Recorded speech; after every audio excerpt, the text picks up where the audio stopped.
अब हम आपको जिहाद और इस्लाम का वो सही अर्थ दिखाना चाहते हैं जिससे हमारे देश के मुसलमानों को और आप सबको हमेशा दूर रखा गया है। दुनिया का कोई भी धर्म हिंसा को बढ़ावा नहीं देता, इस्लाम भी नहीं देता। इसलिए किसी भी मजहब के बारे में किसी नतीजे पर पहुंचने से पहले हमें उसके सिद्धांतों के बारे में जरूर पता होना चाहिए। इस्लाम ने हर मुसलमान के लिए कुछ खास कर्तव्य बनाए हैं।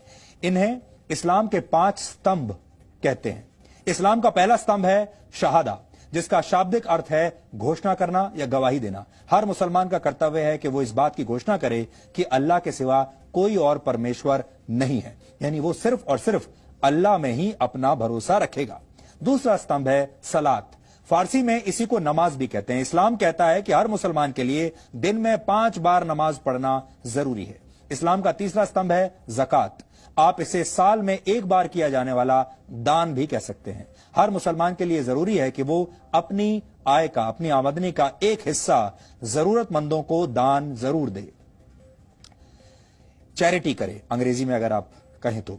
इस्लाम का चौथा स्तंभ है सौम, इसे रोजा रखना भी कहते हैं।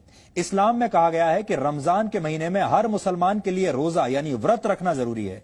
हिंदू उसे व्रत कहते हैं और इस्लाम में उसे रोजा कहा जाता है। और आप लोगों को पता भी होगा इस समय रमजान का ही पवित्र महीना चल रहा है।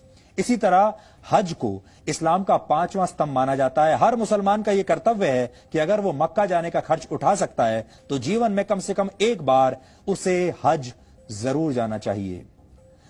यह तो ही इस्लाम के 5 स्तंभों की बात। जिहाद को इस्लाम का 6ठा स्तंभ माना जाता है। जिहाद का शाब्दिक अर्थ है पवित्र युद्ध, लेकिन जिहाद की परिभाषा को हमेशा गलत तरीके से पेश किया गया है। इस पवित्र युद्ध को धर्म युद्ध बताकर दुनिया भर में इसका गलत इस्तेमाल होता है। आतंकवादी हिंसा और दहशत फैलाते हैं और खुद को जिहादी कहते हैं। कट्टरता को जिहाद बताकर कट्टरपंथी अपने काम को सही ठहराते हैं। आज हम आपको यह बताने वाले हैं कि कौन से काम जिहाद की श्रेणी में नहीं आते। आप इन्हें नोट कर लीजिए ताकि जिहाद के मामलों में आपके तर्क मजबूत बन सके। अगर किसी के ऊपर इस्लाम कबूल करने के लिए जबरदस्ती की जाए तो इसे जिहाद नहीं कहा जा सकता। अगर किसी देश या क्षेत्र पर कब्जा जमाने के लिए उस पर हमला किया जाता है तो इसे भी जिहाद नहीं कहेंगे। इसी तरह अगर आर्थिक फायदे के लिए किसी इलाके पर हमला किया जाता है तो यह जिहाद नहीं है। सिर्फ अपनी ताकत का प्रदर्शन करने के नाम पर, लीडर की ताकत का प्रदर्शन करने के नाम पर हिंसा को जिहाद नहीं कहा जा सकता।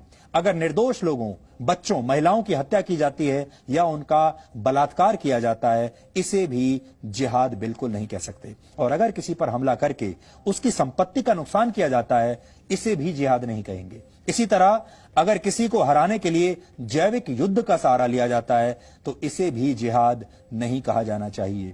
जिहाद ही नहीं, इस्लाम में तो साधारण युद्ध के लिए भी कई सख्त नियम हैं और इन नियमों का पालन न करना गुनाह माना गया है। पहला नियम यह है कि आप युद्ध की पहल खुद नहीं कर सकते। यह युद्ध किसी बादशाह या सुल्तान के निर्देश पर नहीं, बल्कि सिर्फ किसी धार्मिक नेता के कहने पर ही शुरू किया जा सकता है।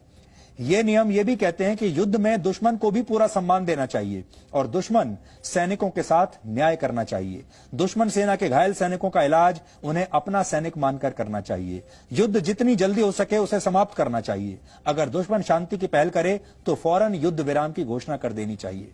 युद्ध के दौरान कुओं या पानी के स्रोतों में जहर डालना बिल्कुल प्रतिबंधित है। आधुनिक युद्ध की भाषा में कहें तो रासायनिक या जैविक हथियारों से हमला करना गुनाह माना गया है।